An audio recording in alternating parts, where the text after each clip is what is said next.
What has Swedish roots but is made in China? Obviously a lot of stuff in IKEA, but also this.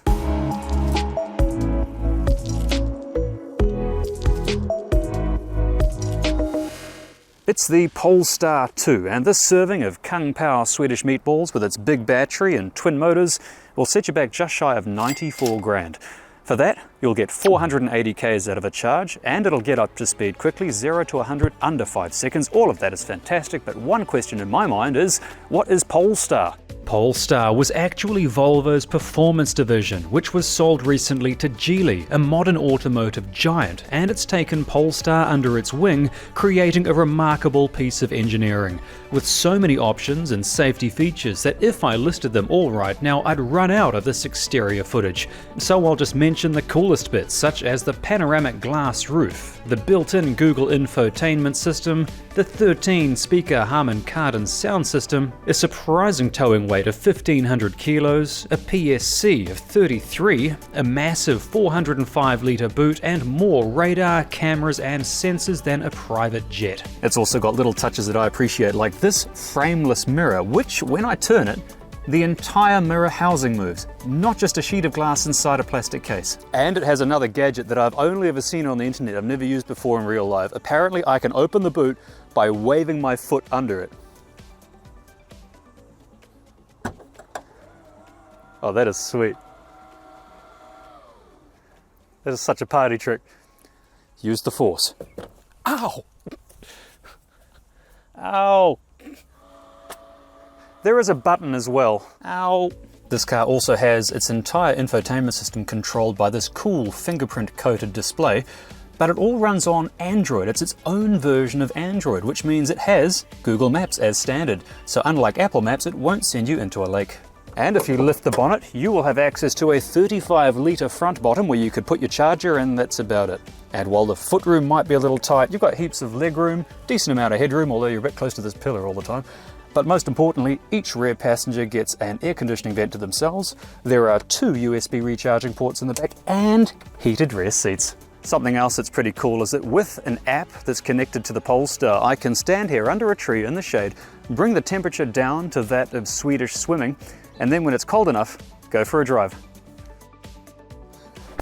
Alright, first things first, but before I took it for a drive, I had to clean that massive center display, and being an idiot, I didn't click on cleaning mode to lock the screen. Uh-oh, oh no, what have I pressed? Oh, everything's changing. Oh, I don't know what I've done, I've made it angry. Well, I've managed to turn on everything, but at least the screen is clean. Oh, my ass is on fire. Let's get the air conditioning going. Hey Google, maximum air conditioning. It's got to take the day off for it to sort itself out. Sure, I'm setting your destination to maximum air conditioning services in Florida, United States. Close enough. And what a place to be this is. You feel like you're part of the car. You're cocooned in it. You've got a high center console, high door sills, but all the surfaces are covered in material, which gives it a softer feel, reduces noise. The only shiny bits are the display and the small center console bit. But otherwise, it's a nice place to be. It's not like in a four-wheel drive or van where you're sitting on top of everything. You feel like you're part of the machine. Now, there are other Polestars. There's a Polestar 1, but it's not available in New Zealand and it has an engine, so who cares? The Polestar 2, however, is where it's all happening. You've got 3 levels of this car. You've got the entry-level version. I'll put all the stuff up on the screen here. And that's got the basic specs, reasonable range, only 1 motor. Then you've got the next level up. Then you've got the top-of-the-line version, which is this one. It doesn't have the same high range, but it does have 300 kilowatts of power. And with this much power under my foot, I feel kind of like a benevolent dictator, you know? I have all the power, I have all the control, but I choose when and when not to use it. This is how dictators start, isn't it? This car also has the performance pack. And what that is basically is 2 motors instead of 1, giving it 300 kilowatts of power. It has 20-inch wheels instead of 19-inch wheels. It has uprated brakes, and it has special fancy adjustable suspension.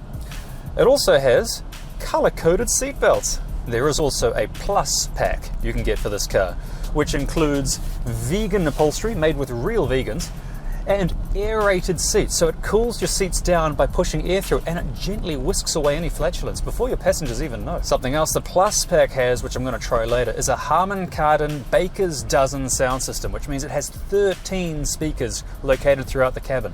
Also, it has inductive phone charging, no good for my phone because it was made during the Old Testament, but it also has in the Plus Pack a heat pump instead of inductive heating.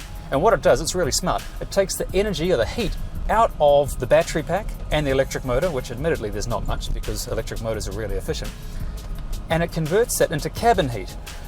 And what that means is it's bad news for the nation's cats who got used to the idea of sleeping on a warm hood after you come home from work, because the bonnet on this car will always be cold.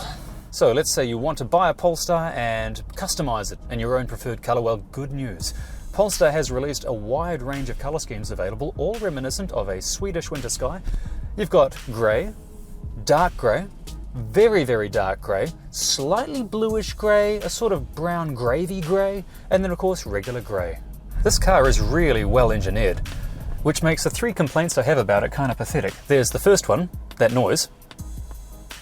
That's the indicator, which sounds like someone tapping glass, not an indicator noise. The second complaint is because the dashboard design is so cool and modern, the vents are either on top of the dashboard or to the side, which means that you're never going to get cold air on your torso. You're going to get cold air only on your face and your shoulder. And the third complaint I have, which is really kind of pathetic, I admit, but for such a well-engineered vehicle, everything's so well thought out and so well planned, this gap here between the top of the steering column and the bottom of the dashboard, it's got this sort of already creasing floppy piece of vinyl, which it's a pathetic complaint, but it's something I would notice every time I got on the car. It's sort of like an afterthought. It reminds me of British Leyland. Anyway, all that being said, it's still a masterpiece, this car, and I want to see what it's like on the open road, so I'm going to take it for an actual long drive. Okay, it's a new day, and I slept funny. So I'm being careful. Let's hope this car is comfortable. Isn't it funny how when you're 6 years old, you can slam your fingers in a car door, but when you turn 42, even sleeping just a little bit different on a really comfortable mattress, nope, you're in traction for 6 months. Ugh. Anyway, let's get out of here. I love the surround camera angle. It's just, I wish all cars had this. Anyway, my destination today is a pair of hyper rapid chargers about 140 kilometers north. Now the range guessometer says I've got 240 k's of range, so in theory I should get there with 100 kilometers of range left. This would be a good test to see just how accurate the guessometer in this car is. Oh, I love that one pedal driving. I can stop the car just by taking my foot off the accelerator. It'll be a little bit weird to get used to if you've never driven an electric car. Once you get the hang of it though, it is glorious. Look at that, it's stopping by itself. One thing I want to do when I get on the motorway shortly is not only test the adaptive cruise control, but also check out what the lane keeping assist is like. So I got on the motorway heading northwest, where I made some mistakes and blamed the car. And I'm sorry Polestar, it was me, not you. Let me just get it in line here. Gently let go of the wheel a little bit, and hey, look at that, it's keeping left even in the passing lane. And now we've got the trifecta going on. I've got cruise control, it's adaptive, so it's keeping the speed of the car in front, and I have pilot assist, which is struggling. It's really struggling. But leaping ahead a bit more, on the motorway, however, it works brilliantly. Yeah, so it did a pretty crap job on the open road as you saw, but on the motorway here, it's doing a fine job. You've got to keep your hands on the wheel at all times, obviously, otherwise it gets upset. But it's keeping me a safe distance from each painted line. It's following the lane perfectly. Yeah, this is where it's meant to be. But now back to the many safety features in this vehicle, some of them entirely new to me. Interesting things I didn't even know existed in cars. Like in the middle here, there is a center airbag. I didn't know there were center airbags. It means that if I get a side impact, it's going to spring up and protect me from being thrown around the car. Another interesting thing is the bonnet. Just looks like a regular bonnet, but if it thinks you're going to hit a pedestrian, it'll fling the bonnet up and bring it back, raising it above the engine compartment, whatever you call it now, and it'll soften the impact of any pedestrian's head that hits it. That's brilliant! Of course, this car's got just about every safety measure you can imagine to try and avoid it getting into an accident with a pedestrian or another car. It's got amazing stuff like automatic emergency braking, which I didn't want to test, but someone slammed their brakes on earlier this morning before I had the cameras rolling, and it did. It gave me a beep, beep, beep, beep, beep, and stopped the car for me. It's got to be really hard. You'd have to be trying to have an accident in this car. Other cool features it's got, other than that, is oncoming swerve assist. So if it thinks that you're going to move into a lane with oncoming traffic, it thinks you're going to collide with it, it'll pull you out of the direction. It'll pull you out of the way and stop that from happening. It's also got another feature, which I think is more of a gimmick than anything else.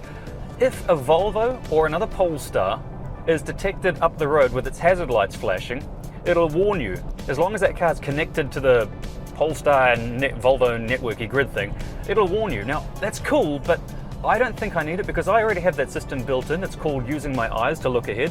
Another cool feature this car has is called driver alert. I'm going to turn it on, and now the car is monitoring me, the carbon-based meatbag behind the wheel, the weak point in all of this, to see if I'm drifting off, if I'm becoming drowsy and not in a safe position to be driving. So it's now watching me. I'm going to put it through its paces. We've got a long drive ahead. I'm now going to play a selection of sleep-inducing speeches from all different kinds of New Zealand politicians over the years. Let's see what happens. I believe that we kept that promise very substantially. GST stayed the same, personal taxes stayed the same. Over this past term, and it's been successful.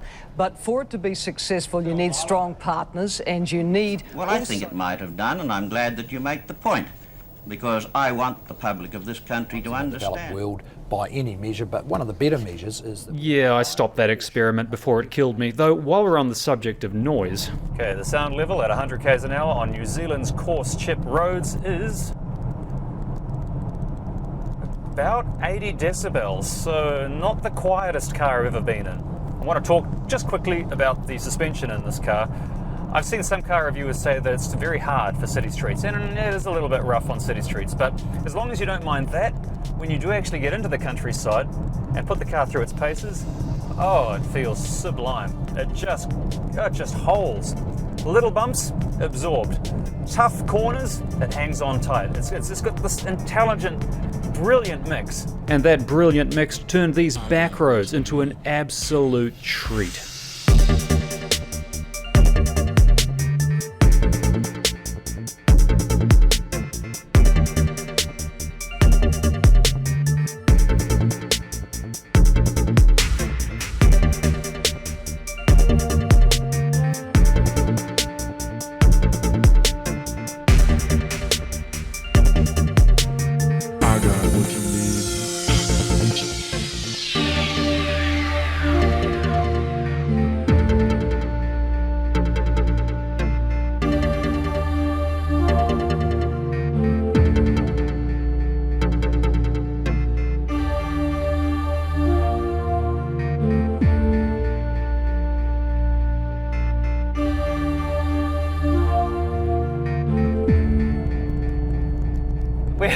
I can't believe we're in Wellsford already. That was the fastest journey ever. I wasn't speeding either. It just went like that. I was having so much fun.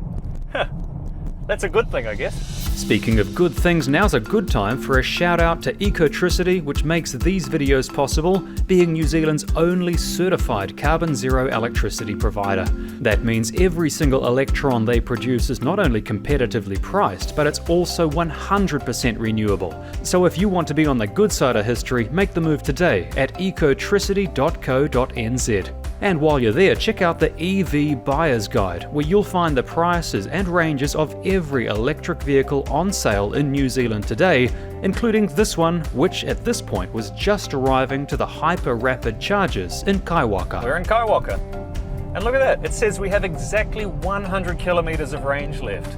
So even though you saw how spirited my driving was, even with that, the guessometer is pretty conservative. It still says that I have plenty of range left. Not enough to get home though, so I do need to stop in here and recharge. And fortunately, Kaiwaka, if you've seen these videos before, you'll know that Kaiwaka has more than just a rapid charger. It has a hyper rapid charger. And what I really want to know now is at what speed this vehicle recharges. Let's find out.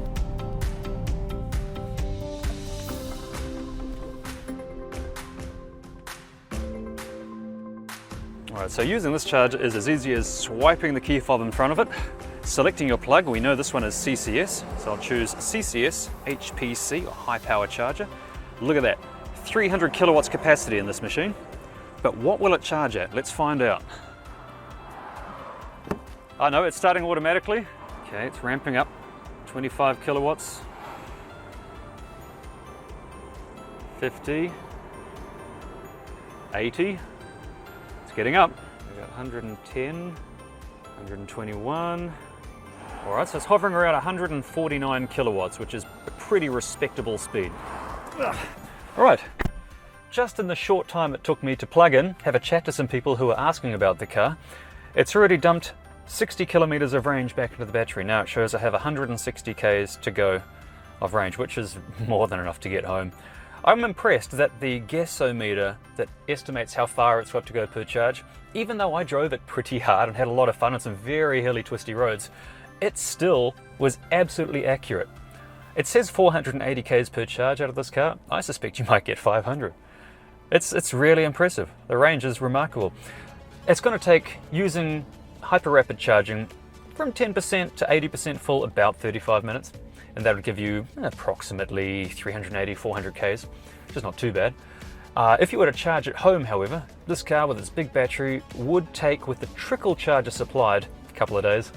So what I'd recommend doing is getting a 7 kilowatt home charger installed. These things could cost anywhere from $1,000 to $3,000, depending on how complicated your install is, if you've got to run some cabling, go through walls, that sort of stuff. But generally you're looking at an average of about $2,000. I've heard good things about EV Next. I'm not being paid to say anything nice about them, but I've heard good things on social media about these guys. And on that note, time to head away. I've got heaps of range. Let's go. And with the car freshly charged using 100% renewable electricity, it was time to test its 0 to 100 time guilt-free.